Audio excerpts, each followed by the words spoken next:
Tātad, ja visi steiku turētāji ir priecīgi, tajā brīdī jā, jo tu esi bagātāks cilvēks, jo tehniski tu vairāk vērtības esi radījis. Un es tur neredzu pilnīgi neko sliktu. Un šī ir interesanta lieta, padomā savā prātā, tev uzreiz kaut kas liekas nepareizi, vai ne? Un tas ir tas mazais tārps tajā mūsu domāšanā, ar kur jātiek galā. Jo visu laiku liekas, viņam ir daudz naudas un viņš kaut ko sliktu dara. Bet varbūt domājam otrādāk, viņam ir tik daudz naudas, varbūt viņš kaut ko labu pa īstam dara.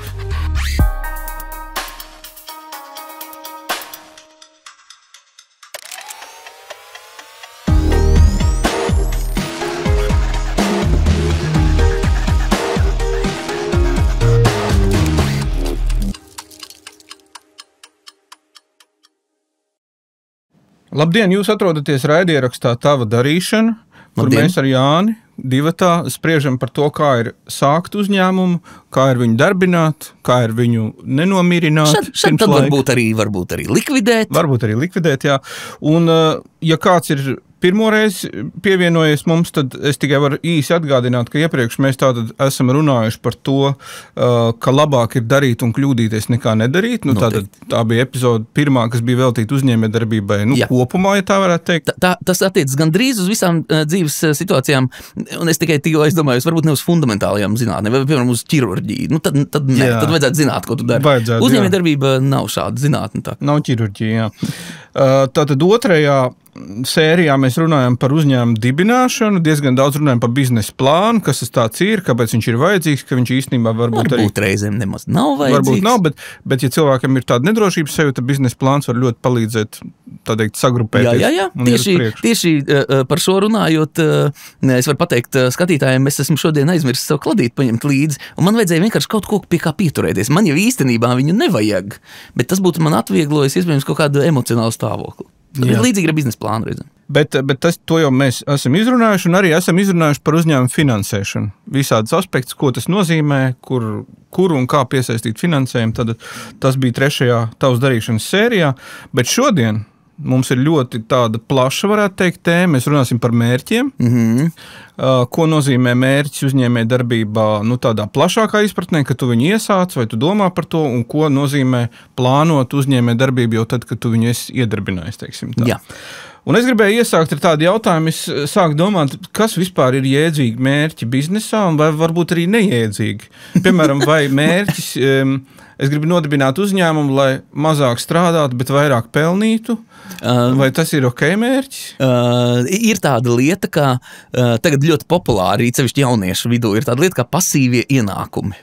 Tas ir tāds svētais grāls, tā tagad ir tāda lieta, ko tu tagad iesāc, un tad tu viņai neskaries klāt, un viņa tev nes visu laiku kaut kādu veidu ienākumus. Es teiktu, tas ir labs mērķis, ko sev uzstādīt, taču ir jārēķinās, ka šos pasīvos ienākumus, lai iegūtu, būtu diezgan daudz tajā jāiegulda. Un vismaz tie cilvēki, kuriem pasīvi ienākumi, un šeit es nerunāju par nekustamo īpašumu vai par tirgošanos biržā, bet kuriem šie pasīvi ienākumi kaut kādu uzņēmumu dibināšanas un attīstīšanas rezultātā ir, viņi tajā ir ieguldījuši ļoti lielu darbu. Reizēm, diemžēl, bet publiski viņi pēc tam saka to, ka tas viss ir super viegli un kā var tagad braukāt pārzemēm, bet tas tāpēc, ka viņi paši iespējams savā prātā drusku aizmālē ciet to visu to periodu, kas varētu būt bijis diezgan viņiem traumatisks. Lai tikt pie pasīviem ienākumiem, jābūt aktīvam tomēr. Ļoti aktīvam. Bet viņi atnāk kādreiz. Bet tāds mērķis, piemēram, ka es gribu tikt vaļā no piekasīga riebīga šefa, un tad sākt savu biznesu, tas ir ok? Tas ir ok mērķis. Es teiktu tā, ka tas ir ok mērķis, bet varbūt es ieteiktu pakāpties 2 soļus atpakaļ. Tātad, kāds vispār var uzņēmēju darbībai būt mērķis? Jā, kāds? Jo mēs šeit runājam par, es teikšu tā, par tādiem virsmērķiem, jo par sevis pašrealizācijas mērķiem vai par kaut kā tu mēģini kaut ko sev atvieglot mērķiem, bet tas viss ir cilvēku orientēts, bet es saprotam to, ka mēs jau runājam par juridisku personu, vai ne? Tātad, juridiskas personas mērķi ir daudzi un dažādi. Es reizēm saviem studentiem saku, lai viņi, ja viņi ir jaunie uzņēmēji, piemēram, ja man ir seminārs jālasa, es saku, lai viņi vai man pasaka vai uzraksta kaut kur savu uzņēmuma mērķus. mērķus, vienalga vai sasniedzamos mērķus, vai iemeslus, kāpēc tas uzņēmums eksistē, tam nav tik liels nozīme. Nu, un tur ir visdažādākās lietas, tur gribu palīdzēt cilvēkiem, gribu radīt vērtību, gribu sevi realizēt, gribu tikt prom no nelaba priekšnieka, vai ne? Tikt prom no rutīnas. Gribu tikt prom no rutīnas, gribu mazāk strādāt, nu, kas man liekas ārkārtīgi jauks. Bet šeit piedod, ka es tev pārtraucu, šeit tomēr ir svarīgi, ka tu visu laiku atkārto vārdiņu gribu. Tātad kaut ko gribu. Kaut ko gribu, nē, bet ir, to mēs pēc tam runāsim, kaut kas ir jāgrib, jā, jo citādāk būtu ļoti dīvaini iet pa ceļu paklupt un uzkrist uzņēmējdarbībā virsū, bet nu jā, tātad, un lai iet, tev tāpat ir bijusi kaut kāds dzinolis, tā, kad, pamosties uzņēmumā ir beigas sarežģīt. Nu, lūk, tātad, un tur sarakstīt visi tie mērķi, un tad es saku, un tagad iedomājamies, ka mēs runājam nevis par to, ko tu gribētu, kā tu jau to noķēri, bet par to, kas būtu vajadzīgs. Kā mēs to ar cilvēku varam attiecināt? Iedomājies tagad, ka es tiem pašiem cilvēkiem pajautāju uzrakstīt, kāds ir jūsu dzīves mērķis. Un tur būs viens grib iegūt izglītību, viens grib būt labs tēvs saviem bērniem, viens grib būt labs tur, nezinu kas, sabiedrībā ieiet, viens grib būt bagāts, viens grib būt, vienalga, visiem kaut kāda mērķi ir.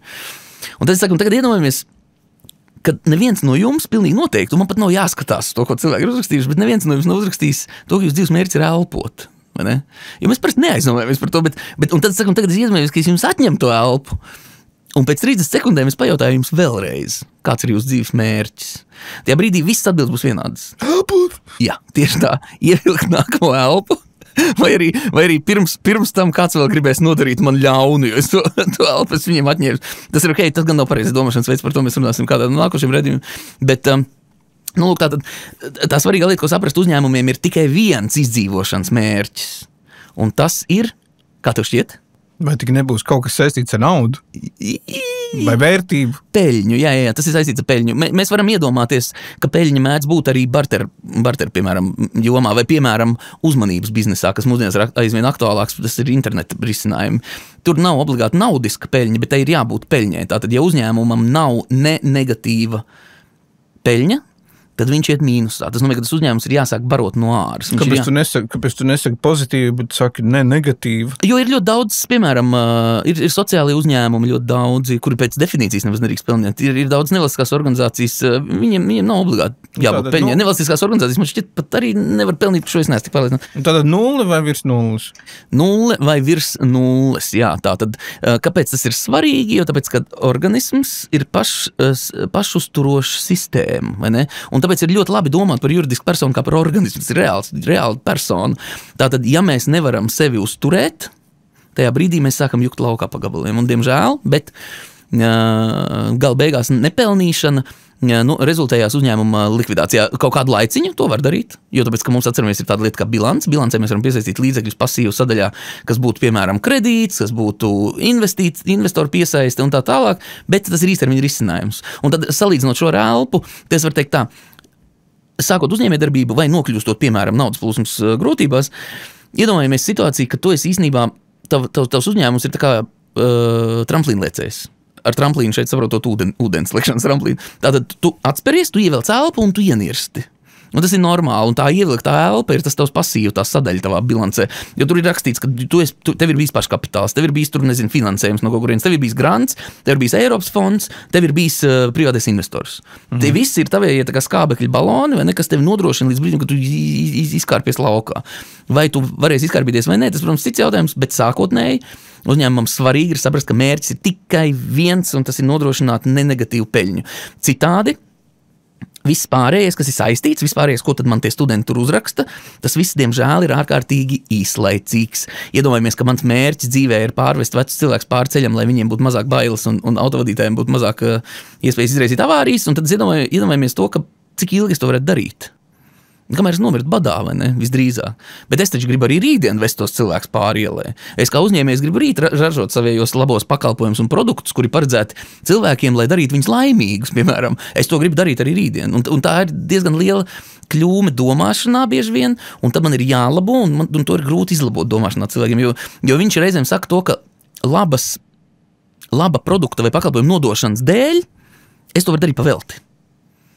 Un tam man vienmēr jāsaka, ne, to nevar darīt pavēlti. Tā ir, jā, tā mēdz būt, tiešām. Daudz. Es pats esmu bijis šādā domāšanā. Protams, jā, tu ražo produktu, un tad ir svarīgi saprast to, ka tas nenozīmē, ka tev nevajag cilvēkiem dot mēģināt produktu. Tas nenozīmē, ka tev nevajag cilvēkiem dot izdevīgas nosacījumus. Tas neko no tā nenozīmē. Tas vienkārši nozīmē to, ka, ja apmaiņa ar vērtībām būs nelīdzsvarota, tajā brīdī tu, diemžēl, nomirs badā. Kaut kas tādu jāņem ir arī pretī.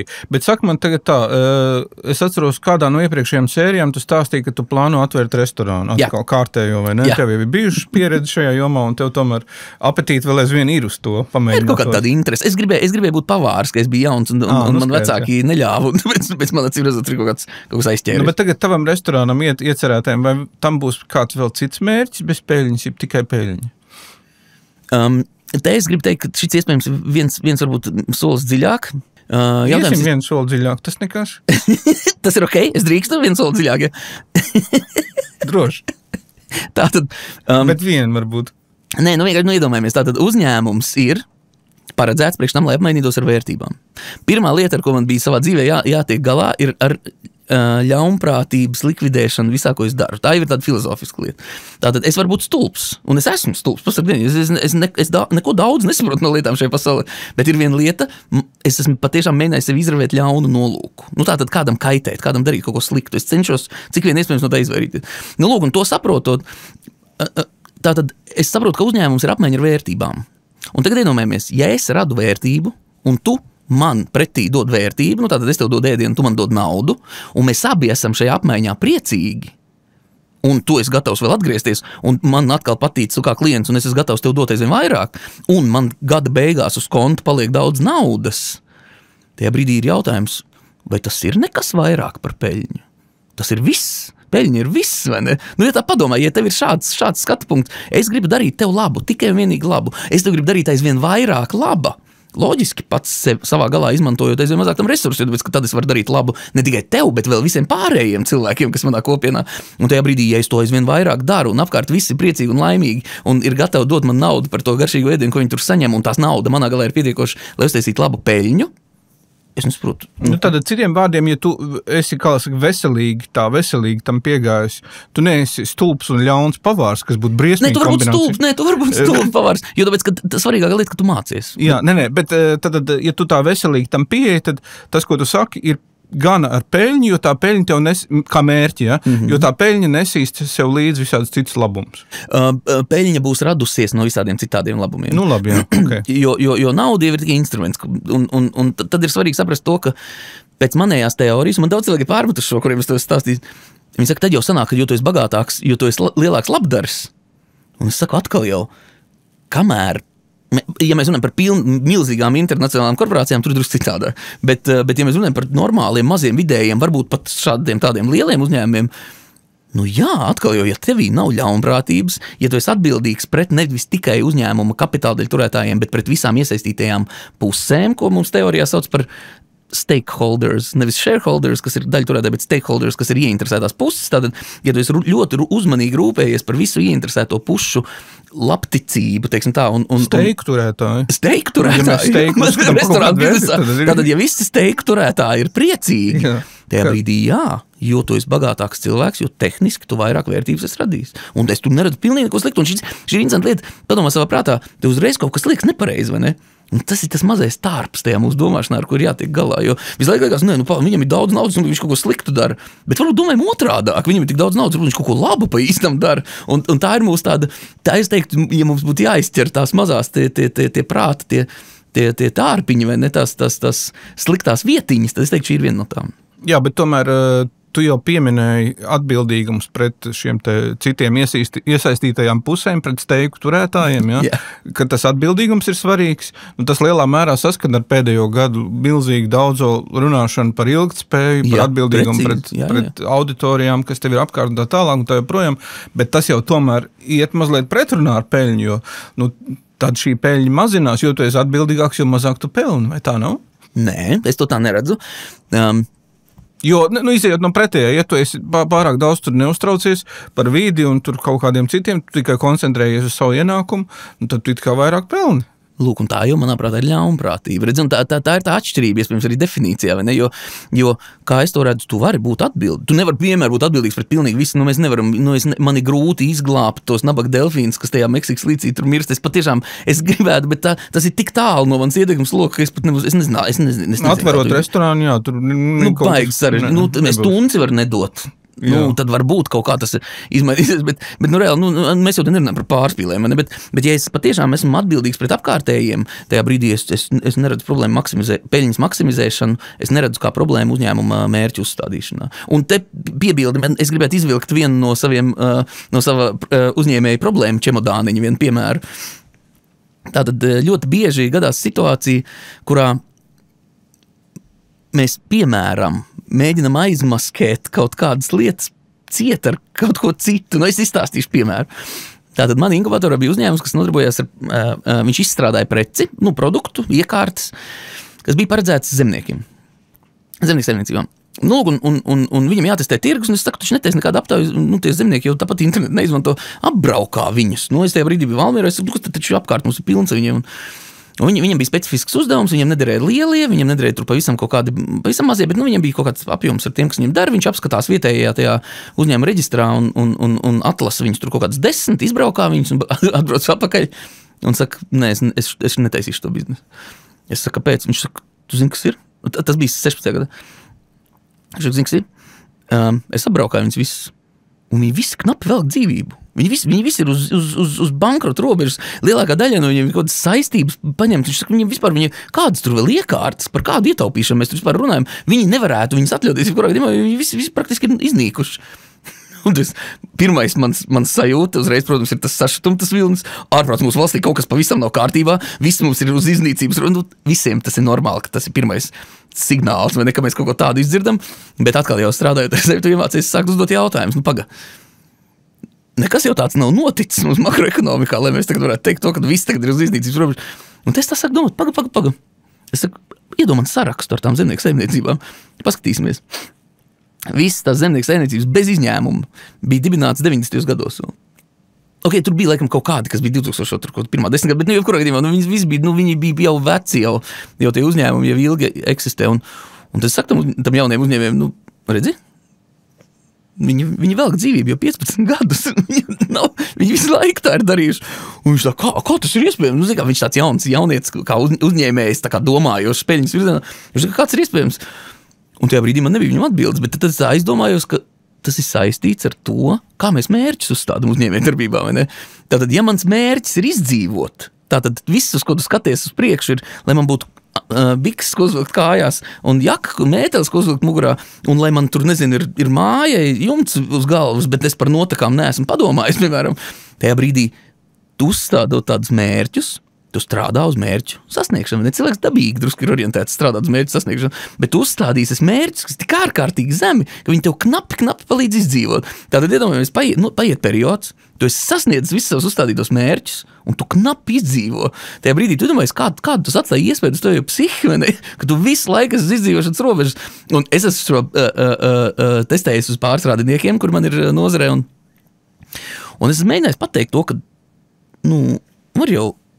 var jau tā kā, piemet 10% klātai prognozē, vai ne? Nekas jau tas traks nav. Un tajā brīdī viņiem uzreiz tur ir attaisnojumi uzreiz, tad pirmais variants ir nevar tik daudz naudas prasīt no cilvēkiem, vai ne? Tas ir tas, ko tu saki, ka tas vairs nebūs atbildīgi, kas pilnīgi smuļķības. Tāpēc, ka tu jau neprasi virs. Tas būtu jautājums par to, vai maziem zemniekiem visiem vajadzētu uztaisīt karteli un visiem uzreiz palielināt savu cenu par 10%, lai cik tas dzīvē nelikt tas palīdzētu cīnīties arī ar lieliem pārstrādājiem, bet to mēs vēl neesam tie domāšana. Bet tā vietā, lai, tātad divi attaisnojumi. Viens, tas nebūs godīgi pret apkārtējiem, un otrs, man būs jāvergo citiem tajā brīdī. Bet tātad faktiski tas, ko tu saki, ir būt ambiciozākiem, vajadzētu izvirzot mērķus, vai ne? Izvirzot tos lielos mērķus. Jā, un es teikšu tā, ambiciozākiem tas būtu tehnisks termins, tātad vienmēr uzstād mērķus augstākus, vienmēr uzstād mērķus augstākus, nekā to var izdarīt. Tas nekas, ka viņas nesasniedz, bet tev vismaz bijis mērķis, vai ne? Un otrs, un šis jau ir tīri filozofiska lieta, kas arī mums iespējams kā nācijai, kā tautai būtu, ar ko būtu jāstrādā. Mocekļa krēsls ir mīksts un silts. vai ne? Un viņš ir patīkams, jo tāpēc, ka tu tajā brīdī neesi īsti ne pie kā vainīgs savā dzīvē.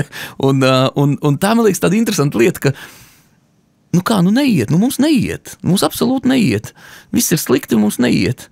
Es jau pildu savos tos mērķus, bet man neiet, jo tāpēc, kad valstī ir augsts nodokļi un konkurence, un tad man vienmēr jāsaka, bet jūs viens ar otru konkurējat nozarē, un tas bija konkurence, kas viņam nav konkurence, viņam ir tieši tāda pat konkurence kā tev.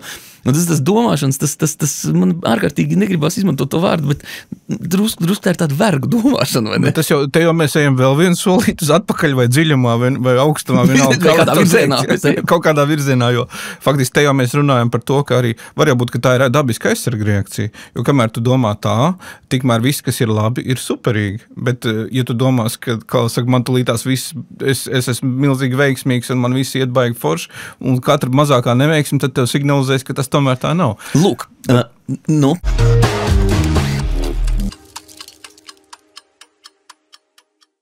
jauniem uzņēmumiem Luminor piedāvā īpašs nosacījums līdz šī gada, tas ir 25. gada, 30. jūnijam. Tātad, jaunajiem uzņēmumiem ir īpaša priekšrocības programma, kurai tu piesakies un saņem uzņēmumu komplektu bez maksas un līdz 5 posttermināļiem bez maksas. Piebilde, ja nezinu, kas ir posttermināls, šī informācija uz tevi neatiecas. Tātad, bez apkalpošanas mēneša maksas pirmos 12 mēnešus. Un svarīgi ir, ka tie uzņēmumi, kas var pieteikties, ir tādi, kas ir reģistrēti pēdējo 2 gadu laikā un kam nav bijis konts Luminor pēdējo 12 mēnešu laikā. Ieej un uzzini vairāk luminor.lv/biznesam.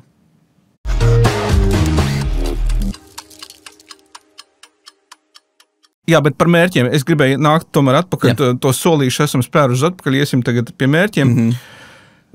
Es tā saprotu, ka tādā ikdienas uzņēmējdarbībā tomēr ir mums jānodala 2 veidi mērķi. Viena ir tie, par ko mēs tagad visu laiku runājam, tādi lielie, teiksim, pirms uzsākt un plānojot. Vai gada mērķi, piemēram. Jā, bet otra mērķu grupa, ja tā var teikt, ir tad, kad jau viss notiek, vai ne? Mērķi gadam, tur es nezinu, nedēļai, vai ko tu var teikt par šo otro mērķu grupu, kā par viņiem būtu jādomā, kā viņus vajadzētu strukturēt un kā to darīt praktiski. Tātad, iedomājamies sarežģīto un pārāk, man liekas, nevietā izmanto to vārdu stratēģiju. Es vienmēr, man kādreiz bija daudz pa semināriem jāsteigā, un tam bija katra reize stratēģisks. Šim ir vajadzīgs stratēģiska pieeja, tev ir tāds stratēģisks resurs. Šis ir kaut kas tāds stratēģisks, un man vienmēr likās, vai šis ir stratēģisks krēsls, uz kur es sēžu? Stratēģisks redzējums. Vai stratēģisks laiks ārā pa logu? Stratēģisks raidieraksts gal galā. Mums šeit notiek. Vai šis ir stratēģisks raidieraksts? Valstiski stratēģisks. Mēs veicinām uzņēmējdarbību. Īstenībā, par šo ir jāpadomā, par šo aiz kadra kādreiz būtu jāpadomā, bet man vienmēr bija tā, ka man gribās kaut ko mest tam cilvēkam tajā brīdī, kad es dzirdu, ka tas vārds tiek izmantots, kur vajag un kur nevajag, un ko nozīmē vajag un nevajag. Tātad, izmantot vārdu stratēģiju un stratēģisks, kur nevajag, nozīmē izmantot viņu, lai aizvietotu vārdu sarežģīts. Tā nevajag izmantot vārdu strateģisks. Vai izmantot vārdu strateģisks, lai mēģinātu paspilgtināt to vārdu, kuru tu mēģini uzsvērt. Vai ir vēl viens variants, ka tu mēģini kaut ko pateikt, par kur tev nav īsti nekādas jausmas. Bet kaut kas nozīmīgs, kaut kas svarīgs notiek. Jā, jo tāpēc, ka tu tajā brīdī runā cilvēku priekšā, un tu esi svarīgs cilvēks. Kāpēc tev nerunāt strateģiskos terminos? Man tas vienkārši likās. Es esmu daudz strādājis ar savu ego mazināšanu savā mūžā, un man parasti tik smieklīgi skaties cilvēkiem, kas ar to vēl joprojām tā kā pūlās savā vecumā lielajā. Tu esi gatavs būt taktiķis, ne tikai stratēģis. Nē, tāda padomājam par to, kur vārds strateģiski tiek izmantots pareizi. Un mums latviešu valoda ir diezgan bagātīga valoda. Katru reizi, kad tu izdzirdi nākotnē vārdu strateģisks, aizvieto to vārdu ar mērķtiecīgs.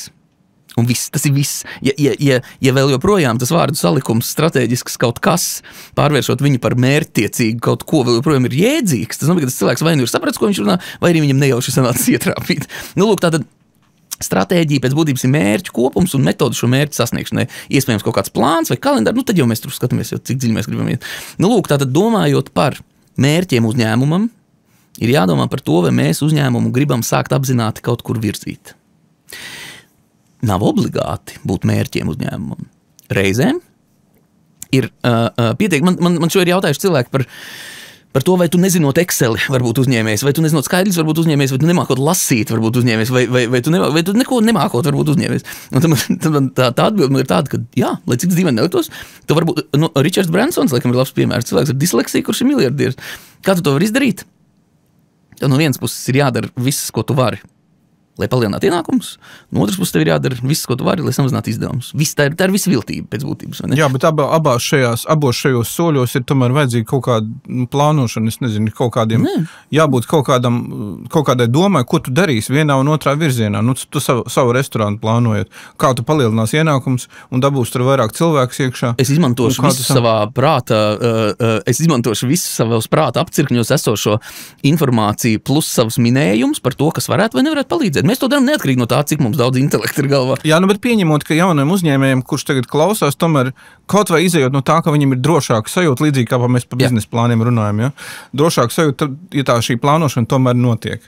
Nu, tāda ikdienas plānošana, kā tu teikt, kā uz to, kā to pareizi darīt? Tātad sāksim kā tu gribi no pašas augšas, no vispārīga uz konkrētu vai no konkrētu uz vispārīgu? Nu, drusciņu no augšas un tad uz daudz uz konkrētu. Uz konkrētāk. Labi, tad sāksim no pašas augšas. Tātad uzņēmuma gads. Apstāmies uzņēmumu kaut kādu veidu fiskālo gadu. Viņš var būt no janvāra līdz janvārim. Viņš var būt pilnīgi no jebkura mēneša līdz jebkuram citam mēnesim. Iesakāms 12 mēneši, tad tu sajies ragos ar valsts ieņemdiem. Lūk, tātad gada mērķi. Ja mums ir mērķi un metodas, tā jau ir gada stratēģija. Tātad kāda mums izstāsta gada stratēģija? Mums ir nepieciešams paņemt kaut kādus rādītājus, saprast, vai mēs viņus varam uzlabot, vai arī vienkārši cerēt, ka mēs viņus varam uzlabot, vai ticēt, ka mēs viņus varam uzlabot. Jāsaprot, pa cik mēs viņus varam uzlabot, un jāuzstāda tas kā mērķis. Es iesaku neizmantot veidu, un tas liekas pēc intuīcijas, tas liekas pareizs pieejams. Nu, es jau nezinu, pa cik es varētu palielināt to savu apgrozījumu, un tāpēc mans mērķis būs maksimizēt apgrozījumu. Nē, tas īsti nav pareizi. Vajag saprast, jo tāpēc, ka maksimizēt apgrozījumu, tas var teikt, tu viņu var dubultot, tu viņu var 3-kāršot, tu viņu var 4-kāršot, tu viņu var 10-kāršot, piesaistot investīcijas. Vai arī tu viņu var pacelt par 10%, neko nepiesaistot, vienkārši uzlabojot savos procesus. Un tur ir jāsaprot, par ko tad mēs runājam, jo ja cilvēks saka maksimizēt, tajā brīdī es uzreiz redzu pēc tā plāna, ko viņš tur sev ir uztaisījis, ka viņš īstenībā diezgan konkrēti varētu viņus uzstādīt. Viņš vienkārši to nav gribējis darīt. Nepazaudējot, mēs jau visi esam drusku azartspēlmeņi, nepazaudējot iespēju izmantot tās iespējas, kuras nāk viņa virzienā, un te man ir jāsaka, mēs nenodarbojamies ar pareģošanu, uzstādot mērķus vai prognozējot lietas. Mēs mēģinam sakārtot resursus tā, lai mēs varētu sasniegt to, ko mēs tur esam uzstādījuši. Tātad gada ietvaros mēs paņemam mainīgos, kurus mēs varam izmērīt. Svarīgi ir atkal tā izmērāmība. Grūti būtu pateikt, ar šo es daudz reklāmā strādāju. Mēs gribam uzlabot patērētāju viedokli par zīmolu. Es saku, super. Kāds viņš ir tagad? Un tad man saka, cilvēki tagad domā par zīmolu. Es saku, jā, bet kur tas ir rakstīts? Tā mēs iekšienē mums tā liekas. Es saku, vai jūs esat mērķa auditorija? Un bieži vien viņi nav mērķa auditorija. Un man jautājums, kā tad jūs to tagad tā interesanti varat zināt? Un tad parasti notiek tā par to, kad mums būs atsevišķs raidījums, tad parasti notiek tā naudas tā kā, mums šo datu nav, mums naudas taisīt pētījumu nav, jūs tur reklāmisti izdomājat, ko darīt. Ok, labi, Un tad ir, lūdzu. Un tad vienmēr jautājums, vai tas palīdzēs? Un tā interesantākā lieta. Es ceru, ka es te kādam neieteikšu nodarboties ļaunprātību, bet tā interesantākā lieta ir tā, ka tu patiešām esi labticīgs. Tu vari atbildēt ar pilnīgi absolūti skaļu jā. Kāpēc? Tāpēc, ka nevienam nav iespējas par to pārliecināties. Tātad tā ir tā viena no reklāmas interesantām lietām. Bet, labi, tātad iedomājamies, mums ir gads, mums ir kaut kāds izmērāms rādītājs, mēs esam uzstādījuši, ka mēs viņu gribam uzlabot, un mēs strādājam, lai padarītu viņu labāku, to rādītāju. Tātad metodas, kādas izmantot, par to mēs runāsim arī drusku vēlāk.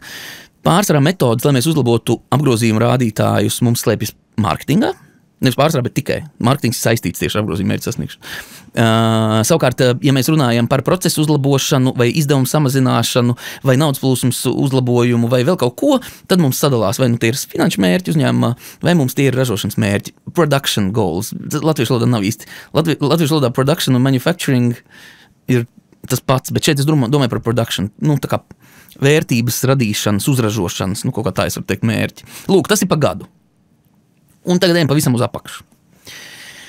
Tātad gada tie mērķi ir vajadzīgi, uzstādam viņus, viņi mums palīdzēs darīt kaut kādas biežākas lietas. Tātad nolaižamies uz ikdienu. Mums ir ikdienas uzņēmēja darbība. Mēs no rīta pamostamies un ir jautājums, ko mēs tagad darīsim. Mēs paskatāmies savā gada plānā, palielināt apgrozījumu, tātad atceramies to. Aha, skaidrs. Lūk, ir tāda lieta, kā mērķa hierarhija. Un te ļoti interesanti ir tas, ka tās lietas, kuras tev strādās, ir atkarīgas nevis no tava uzņēmuma, nevis no nozares, bet no tavas psiholoģiskās uzbūves. Tātad ir cilvēki, kuri ir plānotāji. Tātad viņi plāno, viņiem svarīgi, man ir gada mērķis, man to mērķi vajag saskaldīt apakšsadaļās, mēneša mērķos vajag saskaldīt apakšā tālāk nedēļas mērķos, un tad nedēļas mērķus man vajag pārvērst ikdienas darbos. Šī ir laba pieeja, neviens jau nezina, vai ir labāka šāda vai tā otra pieeja maziem uzņēmējiem, lieliem uzņēmējiem, šis ir diezgan obligāti. Es nesaku dienas mērķi, es nesaku nedēļas mērķi, bet mēneša mērķiem jābūt, tāpēc, ka lielos uzņēmumos departamenti savā starpā sadarbojas atbilstībā pret to, kā viņiem izdodas šos mērķus sasniegt. Tas novajag, ja tu neizsako līdz mērķu sasniegšanai kaut kādā periodā, tev atsevišķi departamentu uzņēmumā var sākt strādāt katrs par sevi, un tā to nedrīkst. Bet, mēs tomēr vairāk par tiem mazajiem. Jā, runājam par mazajiem. Lūk, tātad vienā gadījumā tev gribās šo visu saplānot, tā, lai tu konkrēti zini.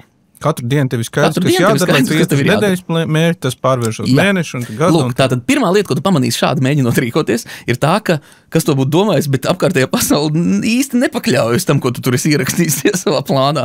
Lūk, un tad pastamies uz otru galējību. Ir cilvēks, kas varbūt pat ir ticis tik tālu, lai uzstādītu apgrozījumu mērķi, un viņš vienkārši plūst brīvplūsmā. Tātad pilnīgi šāda brīvplūsma, lai cik tas arī dīvaini neliktos maziem uzņēmējiem reizēm nemaz nav tik slikta ideja, īpaši tiem, kas nodarbojas, piemēram, ar amatniecību. Ja tu zini, ko tu dari ar tām savām rokām, tu jau zini, cik tu tur tos galdus var izvirpot, vai ne, vai cik tu var karotas izgrebt, vai cik tu zeķis var uzadīt. To jau tu zini, vai tad tev tiešām tagad būtu jāraksta mērķi, ja tu jau zini, ka tas notiks. Un tad tu sādi tās zeķis, un tad tu ej uz tirdziņu. Tur nekas nekāda beiga attīstītā ekonomika tur nav. Bet šeit mēs, piedod, Jāni, kas tev pārtrauc, šeit mēs saskaramies ar jautājumu, kas ir mazs un kas nav mazs uzņēmums, jo es pieņemu, ja amatnieks, kā tu teici, ir, pieņemsim viens pats vai divatā viņi tur to dara, ja, tad patiešām varbūt būt muļķīgi tur kaut ko sākt rakstīt ikdienas plānotājā, bet pie kāda izmēra, tavuprāt, ir tomēr jau jāsāk strukturēt tas mērķi. Vismazākā uzņēmuma struktūra, pie kā tas būtu noderīgi, ir divi cilvēki, tad tev ir jāsāk izņemt no savas galvas laukā lietas, bet parasti to var izdarīt sarunājoties. Bet manā pieredzē, laikam, mēs teiktu, tas maģiskais skaidrs ir kaut kur ap 5. Ja ir vairāk par 5 cilvēkiem, mums vajadzētu sākt būt atbildīgiem vienam pret otru, un sākt atskaitīties, ko mēs plānojam darīt, ko mēs esam izdarījuši, lai būtu, jo 5 cilvēku uzņēmumā parasti kāds ir vadītājs, un tad ir jautājums, lai vadītājiem vienkārši būtu viņa rīcībā informācija par to, ko tie cilvēki dara, jo citādi tas ir baigi, tur viss aiziet pa vīlēm, un tad ir iespējamība, ka uzņēmums ar 5 cilvēkiem pārvēršas par 5 uzņēmumiem ar 1 cilvēku. Kā tas mēdz būt freelance, es nezinu, kā to latviski sauc, bet brīvo aģentu tirgu. Lūk, tātad, un tad nākamā lieta ir, domājot par to, kas ir uzņēmējs, kas ir mazs, kas ir liels uzņēmējs, šī ir lieta, kas arī manā prātā diezgan konkrēti iezīmē arī mūsu šī raidieraksta mērķa auditorija. Protams, mērķa auditorija ir tie, kas vienkārši sēž birojā šobrīd un kuriem nav ko darīt pusdienas laikā, bet tātad man vienkārši par šo ir bijis jārunā šur tur visu kaut kādos projektos un komisijās, un es parasti saku to, ka mums MVU tas dalījums, viņš ir baigi tehnisks, viņš ir saistīts ar nodarbināto skaitu. Apgrozījuma cipars kaut kāds. Jā. Un tas nav īsti racionāli. Es sadalu ārkārtīgi tieši pēc savas muļķu metodas, ja tu saki, vajag parunāt ar uzņēmēju, ja ir otrā galā ar ko runāt, tad tas ir mazais vidējs uzņēmējs. Dibinātājs vai īpašnieks vai kaut kas tāds. Uzņēmējs. Ja eksistē uzņēmējs tajā uzņēmumā, tad tas ir mazs vidējs uzņēmums. Ja uzņēmējs vairs neeksistē un par kaut kādiem jautājumiem tev jārunā ar departamentu vadītājiem vai ar valdi, un valde nav īpašnieku sastāvā, vai ja ir, tad ir ar ārkārtīgi maziņām kaut kādām kripats daļām, tad tajā brīdī manā prātā tas jau ir liels uzņēmums. Tāpēc, kad uz viņu būtu jātiecina cita politika, citi mērķi, bet man kā konsultantam ir pilnīgi atšķirīgi veidi, kādos es strādāju ar vieniem un otriem. Tā vienkārši iemesls dēļ, ka tur uzreiz tajā brīdī, ka mums ir uzņēmums, kurā vairs nav uzņēmēja, to mēs varam jau diezgan droši saukt par inkorporētu, ieķermeniskotu uzņēmumu, kuram ir atsevišķi orgāni, kas atbild par atsevišķām funkcijām, un tajā brīdī tu nevar runāt ar visiem par visu, piemēram.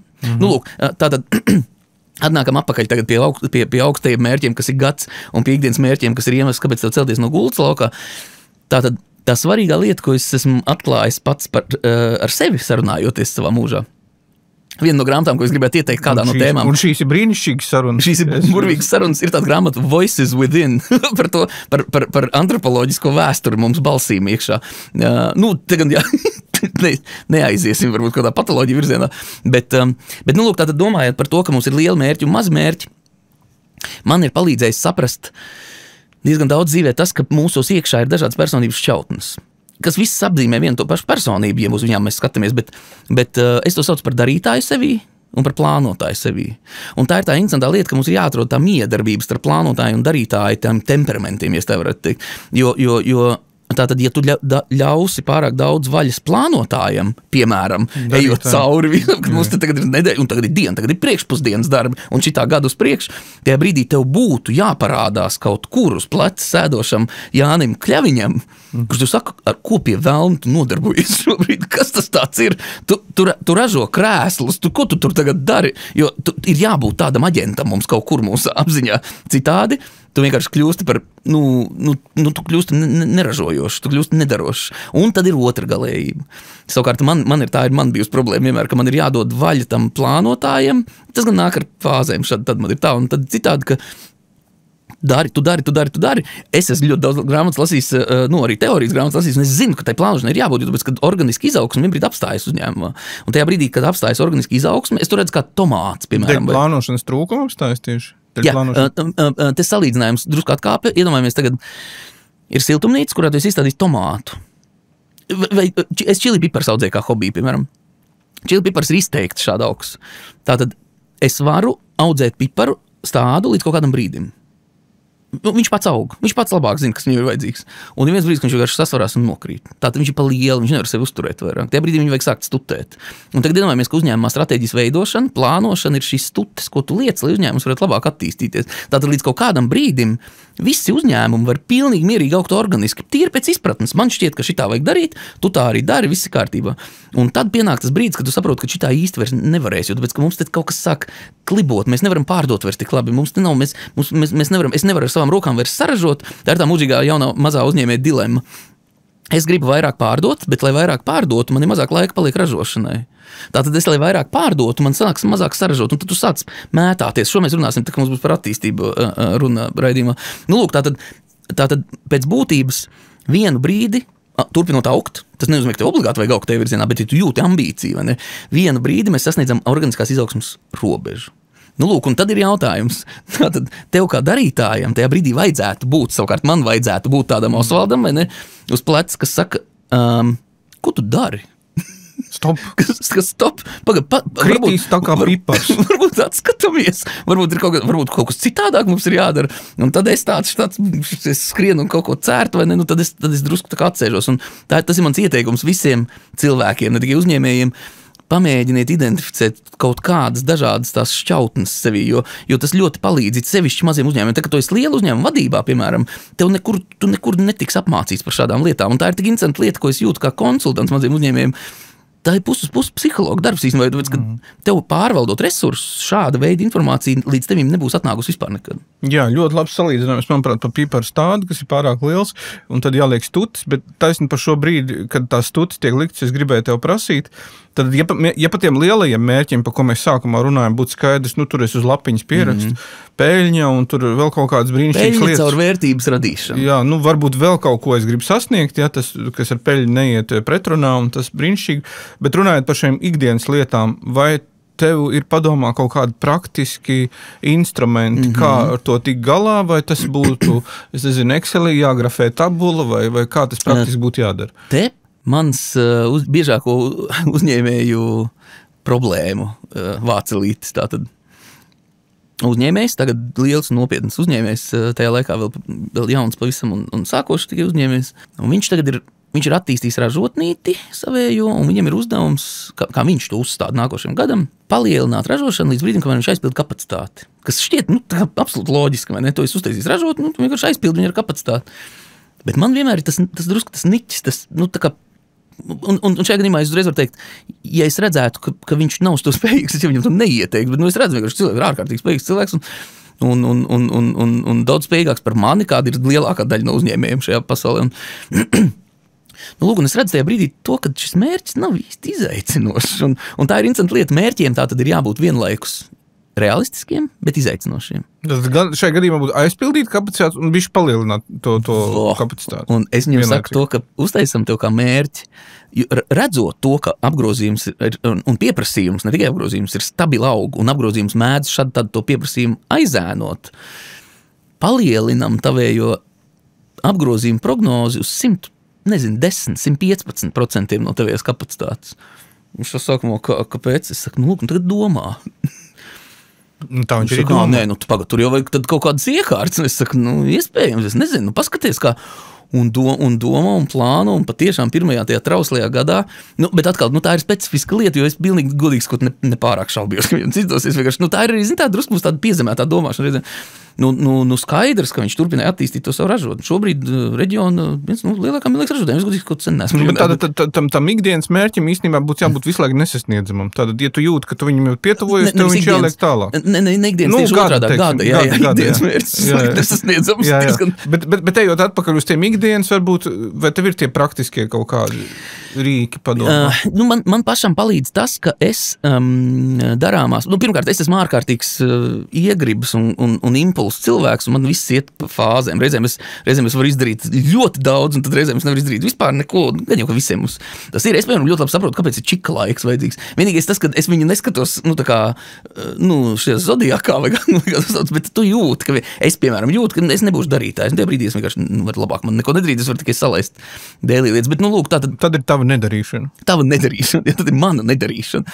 Un to ņemot vērā, ja cilvēks sevī to pamana, tad es ieteiktu nemēģināt ar sevi beigt cīnīties, jo tas var noved līdz izdegšanai un depresijai un visām pārējām lietām. Bet to ņemot vērā, tātad man palīdz tas, ka man ir šī ir personiska pieredze. Katram viņa var būt citādāk. Cilvēkiem, kuri nodarbojas ar datiem, es varu ieteikt BI, ir Power BI tāda lieta. Power BI viens no testa viena no testa tabulām ir tieši savas personīgās efektivitātes uzlabošanas ieteikumi, ko 1000 vai 100, cik viņi tur var katrs sev sameklēt labāko, bet tātad manā dzīvē ļoti palīdz tas, ka man ir mani lielie mērķi, bet tiem lieliem mērķiem jābūt sajūgtiem ar kaut kādiem mēnešu vai nedēļas mērķiem, tāpēc, kad reizēm kaut kas pamainās dzīvē tā, kad, diemžēl, bet ir jāmaina arī lielie, un tas nav nekas traks atgriezties pie lieliem un saprast, ka tu esi kaut ko pilnīgi dīvaini saplānojis. Tā svarīgākā lieta ir mēģināt plānot, lai tu var atskatīties un pēc tam savas dzīves laikā mazināt to savajās prognozes kļūdu. Lūk, tātad man ir iknedēļai kladīte, fiziska kladīte, viņa pēdējā laikā, protams, man ir digitāla kladīte, bet tā ir, man tās kladītes fiziskās ir sakrājušās mājās diezgan. Tas ir vienīgais tuvākais dienas grāmatai, ko es varu vispār savā dzīvē sarakstīt. Tur ir nedēļas darbi. Un, protams, man reizē sevišķi ir tukšie periodi, man ir baigi interesanti apstīties, cik tad, kur bija pēdējā nedēļa, jo es rakstu datums virsū, un mēdz būt, kad ir 2-3 mēnešus pauzes starp šīm nedēļām. Bet tā ir viena no tām uzņēmēju brīvībām, par kurām mēs runājam kādreiz, kad tu vari, bet tu vari arī nedarīt. Lūk, un tātad man ir nedēļas darbi. Un tad tā svarīgā lieta ir tā, ka nedēļas darbu saraksts ir vienīgais saraksts darbu, kurā es ieskatos. Protams, nāk ikdienas tur kaut kādas uzmanības novēršana vai jauni kaut kādas iespējas, vai kaut kas līdzīgs. Tās, protams, es apdaru, bet domājot par ilgtermiņa lietām, man nekā citu vairāk nav. Kāpēc? Tāpēc, ka ja es pārāk bieži skatītos ilgtermiņa plānotājā, es vienkārši tērētu savu laiku, tas būtu pilnīgi bezjēdzīgi. Tu koncentrējies uz tiem ikdienas. Man izšķirtspēja ir nedēļa. Ir nedēļa, ok. Jā, tātad. Un tad man ļoti palīdz, ja es šo nedēļu pārtulkoju manā kalendārā faktiskos pa stundām sadalītos segmentos.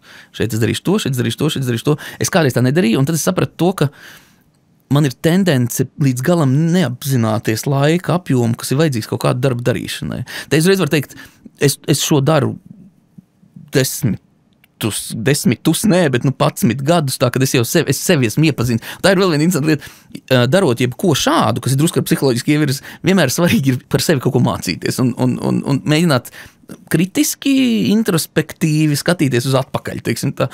Un viena lieta, ko jau sen sapratu, jā, ka es nevarēju. Es tur varu sarakstīt visu kaut ko, bet es to visdrīzāk nevarēšu izdarīt. Un tāpēc tagad es salieku pa stundām.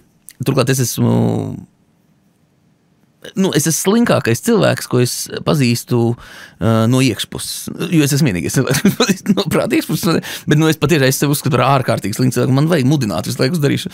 Un tāpēc es sadalu tām stundām, un reizēm tas man atļauj iespēju salikt 2 darbus, kuri būtu jādara katrs varbūt minūtes 15, salikt katru atsevišķā stundā, bet tā ir tāda sajūta, ne? Brīnišķīga sajūta. Bet tā ir, bet kāpēc, lai mēs nedarītu savu ikdienā šādas mazas patīkamas lietiņas? Un atkal jau tas ir saistīts Ne tikai ar uzņēmējdarbību, bet vispār ar savu darbu organizēšanu. Bet reizēm tu gribi tā darīt. Bet reizēm atkal ir otrādāk. Reizēm es gribu sev ielikt kaut ko tādu, kas ir grūtāk panākams, jo es jūtu, ka man ir tā kapacitāte. Bet šī sadalīšana vispār ir ļoti labi pieeja arī no tāda skatpunkta, ka tā problēma ļauj sadalīt reizinātājus vai ne, un tad tā problēma faktiski vairs nav problēma. Tas ir kaut kas ļoti paveicams, jo tu tos mazos solīšus redz kā reāls. Ar ko Bet ejot mazliet atpakaļ tagad no mazajiem solīšiem, vēl tagad rēdījumi jau nobeiguma daļā uz lielajiem. Tad tu plāno restorānu. Rīgā viņš būs? Nē, viņš būs Cēsīs. Cēsīs, jā, brīnišķīgi. Tikai es varu teikt to, ka šis tagad būs izgājis ēterā, man cilvēki tā kā sauks pie vārda. Ja tā nebūs atkāpšanās ceļš. Viens no tavs darīšanas, tad citu uzņēmējiem to ieteica kā tehnika. Visiem stāstīt, ko tu plānoji, pēc tam būs kauns, kad tev prasīs, kur tad ir, ja? Būs kauns teikt. Es tikai atbalstu.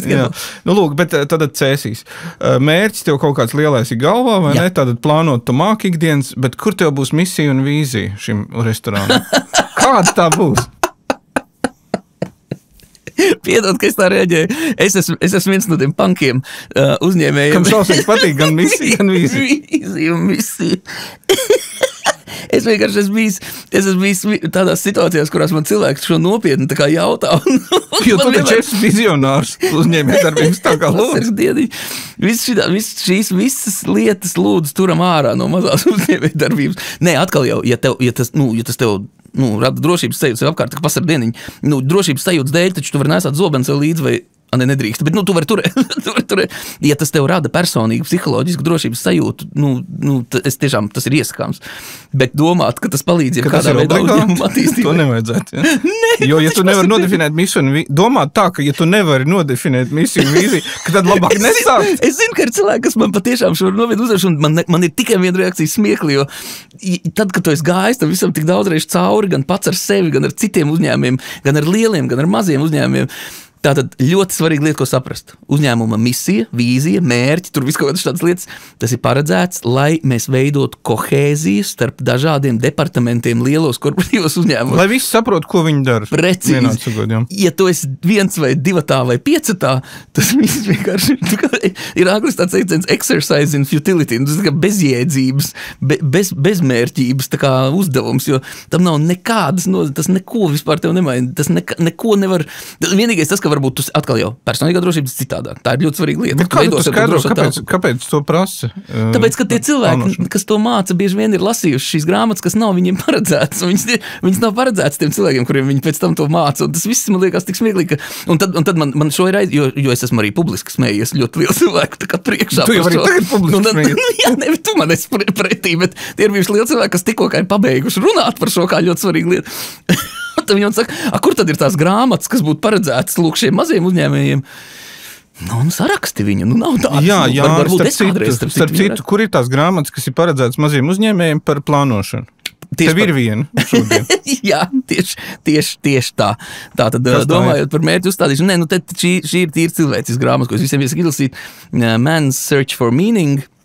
Tad jēgu meklējam. Jēga, jo tāpēc, ka mērķis jau pēc būtības ir, lielie mērķi uzņēmējdarbībā pēc būtības ir jēga, vai ne? Kāpēc? Kāda ir jēga vispār tam uzņēmumu? Un tik ilgi, kamēr tu izpildi peļņas nosacījumu, tas varbūt pilnīgi absolūti jebkas, tas varbūt tāpēc, lai man nebūtu no rīta jāmostās, tas tāpēc, ka man ir slikts priekšnieks, tas tāpēc, ka man jebkas ir peļņa, tad tu esi, you're free, tu vari darīt brīvu, kā tu gribi. Bet vispār man patīk šis, lai liktu cilvēkiem aizdomāties, tātad Viktors Frankls ir viens no 3 Austrijas analīzes skolu dibinātājiem. Tātad mums bija sākumā bija Freids, tad mums bija Jungs. Nē, Jungs tiek uzstīts kopā ar Freidu kā drusku tāds atzarīgs. Jungs jau bija lielos draugus Freidu līdz zināmam brīdim. Jā. Tad bija lielā šķelšanās. Nē, ir Jungs, ir tas otrs onkulis Adlers un trešais ir Frankls. Tātad, un tas man interesanti parāda manā prātā arī to psiholoģiskās domas, to attīstību. Kādam no viņiem taisnība kaut kādās lietās, kādam no viņiem absolūtas muļķības, viņš rakstīja citās lietās. Tam nav tik liels nozīmes, bet man liekas interesanti vienkārši tā domas evolūcija. Tātad Freids teica, ka cilvēki rīkojas baudai. Tātad pēc būtības tu rīkojies, tavs piebildījums ir bauda. Tad nāca Adlers un teica, tas viss nav tomēr tik vienkārši. Cilvēki īstenībā, jo tāpēc, ka cilvēki bieži vien dara kaut ko, kas absolūti ir nebaudāms, kas ir šausmīgs, kas ir, tātad Adlers teica, cilvēki rīkojas varai. Bet šeit nedomājot to varu kā kaut ko sašķiept un ļaunu, bet tīri kā varēšanai. Tātad cilvēks rīkojas tā, lai viņam nebūtu tikai 2 rokas, 2 kājas, bet lai es varētu caur tevi kaut ko darīt, lai es varētu caur citiem, piemēram, uzņēmēju darbība ir ļoti labs tāds piemērs, ka tu kādreiz varēji uztaisīt vienu saldējumu dienā, un tagad tu vari uztaisīt 1000 saldējumu dienā, tāpēc, ka tev ir lielāka varēšana. Lūk, un tad daudz cilvēki pie tā arī paliek. Tas ir varēšanas lieta. Bet lūk, tad atnāca Frankls un teica, ka cilvēki tomēr dara to visu jēgai. Un viņi izmanto varu, lai sasniegtu šo jēgas mērķi, un baudu, lai sev par to atalgotu. Un tā ir tāda interesanta lieta, ko es ieteiktu uzņēmējiem padomāt. Kāda ir tā jēga?